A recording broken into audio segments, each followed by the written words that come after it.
तो रूस यूक्रेन के बीच शांति बहाली की बात चल रही है, तो वहीं ग्राउंड पर जंग की आग लगातार भड़क रही है। इस पर पुतिन के गुस्से की आग यूक्रेन में कयामत की रात लेकर आई, जब शुक्रवार रात रूस ने यूक्रेन पर भयानक हमला किया। इस हमले में 4 लोग मारे गए हैं, जबकि दर्जनों घायल हैं। आखिर क्यों रूस का यूक्रेन पर ताबड़तोड़ हमला रुकने का नाम नहीं ले रहा? क्यों युद्ध विराम से पहले कोहराम मचा है? आइए जानते हैं।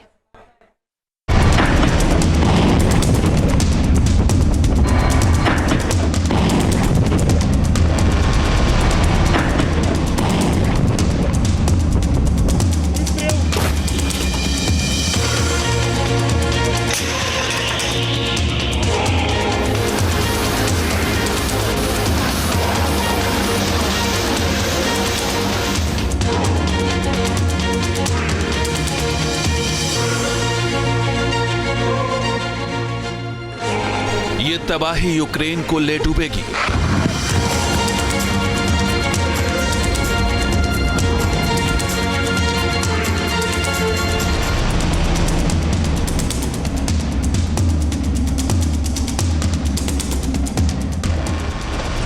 आत्मघाती ड्रोन का हमला यूक्रेन को जलाकर राख कर देगा।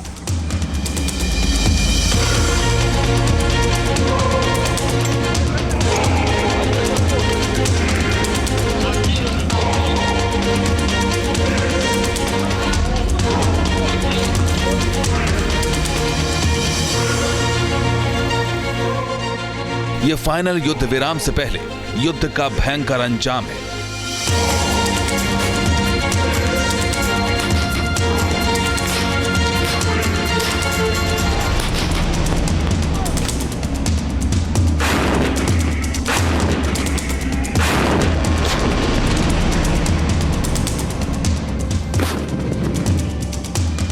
यह फाइनल युद्ध विराम से पहले पुतिन के गुस्से की आग है, जिसमें यूक्रेन के शहर भस्म हो रहे हैं।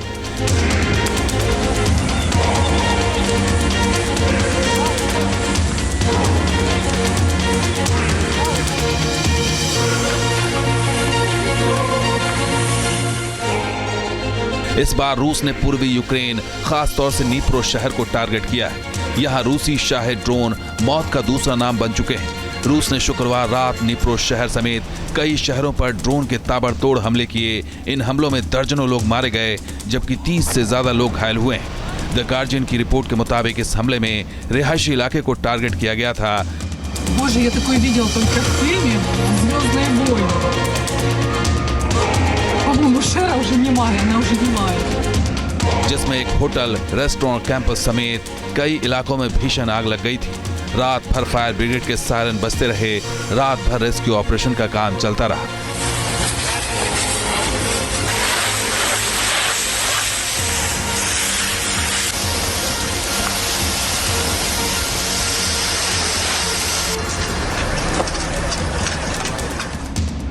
इतना ही नहीं, सीज फायर के बावजूद पोल्टावा में रूस ने यूक्रेनी एनर्जी ठिकाने पर हमले किए हैं। जलते हुए शहर को साफ साफ देखा जा सकता है।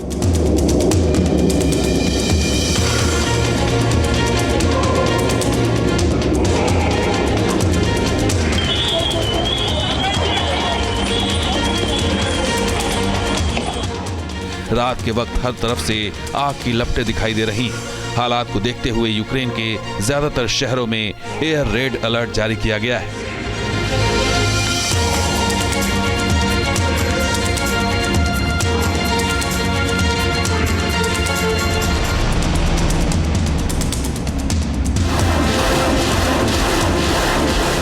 सिर्फ निप्रो ही नहीं, यूक्रेन का सूमी शहर भी रूस के गुस्से की आग में जल रहा है। यहाँ रूस ने एक दिन में 40 बस्तियों पर जबरदस्त बमबारी कर धुआं कर दिया है। दरअसल यूक्रेन की सेना लगातार रूसी मिलिट्री मूवमेंट को ट्रैक कर रही है, जिससे पता चला है कि इस वक्त मॉस्को का फेवरेट हथियार गाइडेड एरियल बम है।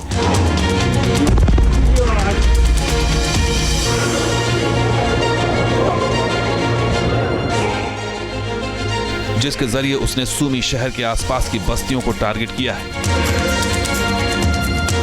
यहां रूसी सेना लगातार अपनी पकड़ मजबूत बना रही है। यूक्रेन के राष्ट्रपति जेलेंस्की ने पहले ही आगाह किया था कि रूस का अगला टारगेट सूमी, खार्किव और ज़ेपोरिज़िया प्रांत हो सकता है, क्योंकि इसी रास्ते के जरिए यूक्रेन की सेना कुर्स्क तक रसद पहुंचाती रही है।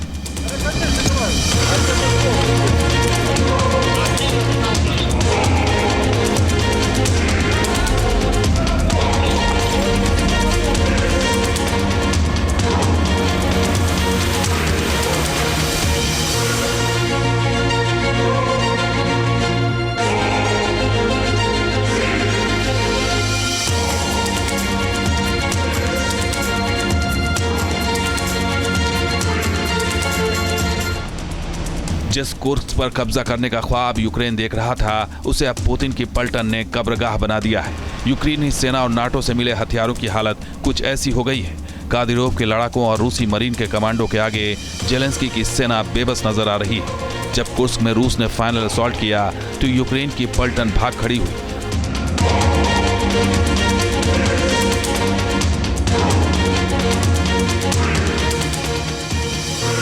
और अपने पीछे छोड़ गए वो हथियार जो अब कबाड़ बन चुके हैं। रूस के फाइनल असॉल्ट में यूक्रेन के कई सैनिक मारे गए, जिनकी बॉडी को ले जाने का मौका भी यूक्रेन की सेना को नहीं मिला।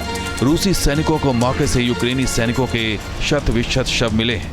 बताया जा रहा है कि कुर्स्क हारने के बाद यूक्रेन और नाटो के सैनिकों ने बेलगोरोद इलाके में भी घुसने की कोशिश की थी, जो पूरी तरह से नाकाम हुई।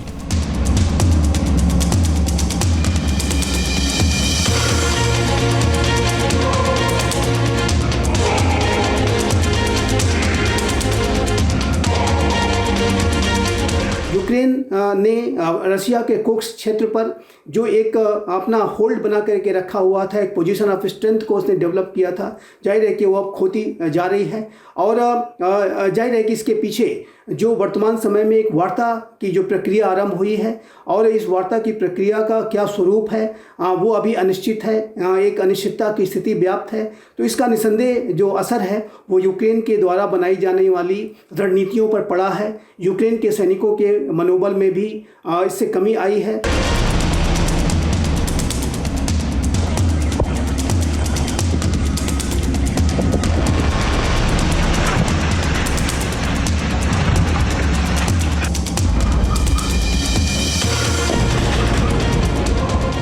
रूस के ताबड़तोड़ हमले से जेलेंस्की के हाथ से यूक्रेन की जमीन खिसक रही, तो वहीं नाटो का सहयोगी देश रोमानिया समंदर में डरा हुआ है। और ये डर है काला सागर का, जहां रूस के टारगेट पर रोमानिया भी है। इसलिए काला सागर में रूस से निपटने के लिए रोमानिया ने अपने सैन्य जहाजों को बढ़ाने का फैसला किया है।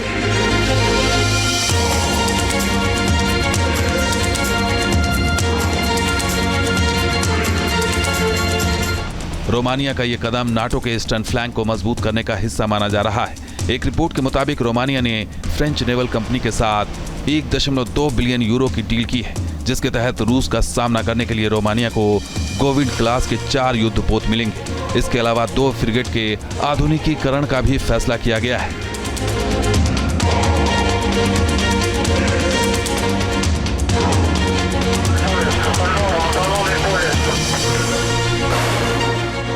एक तरफ यूक्रेन का इलाज रूस कर रहा है, तो वहीं दूसरी तरफ रूस के लिए खतरा बन चुके ब्रिटेन को रोकने के लिए अमेरिका ने भी तैयारी कर ली है। एक रिपोर्ट के मुताबिक जिस ट्राइडेंट मिसाइल के दम पर ब्रिटेन पुतिन को आंखें दिखा रहा है,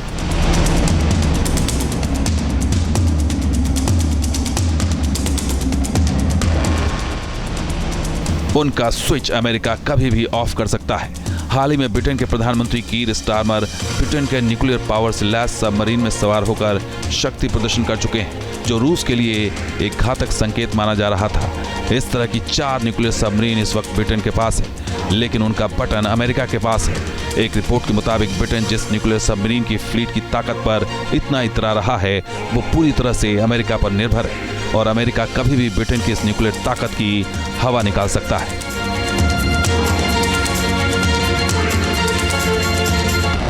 ये स्पष्ट है कि राष्ट्रपति डोनाल्ड ट्रंप ने जिस तरीके से यूक्रेन के ऊपर एक सीज फायर की डील को करने का दबाव बनाया और यूक्रेन की आलोचनाएं की, उसकी वजह से यूक्रेन के द्वारा जो कुर्स्क के क्षेत्र में रशिया की टेरिटरी पर एक अपना होल्ड बना करके रखा गया था, उस होल्ड को मेंटेन करने के लिए जो रणनीतियां हैं, जो एक आत्मविश्वास वहां के सैनिकों का है, वो जरूर उसमें कमजोरी आई है।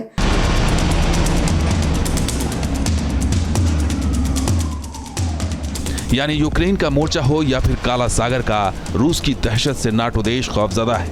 इतना ही नहीं, रूस ने यूक्रेन के मोर्चे पर अमेरिका को मिलाकर ब्रिटेन पर भी मनोवैज्ञानिक दबाव बना दिया है।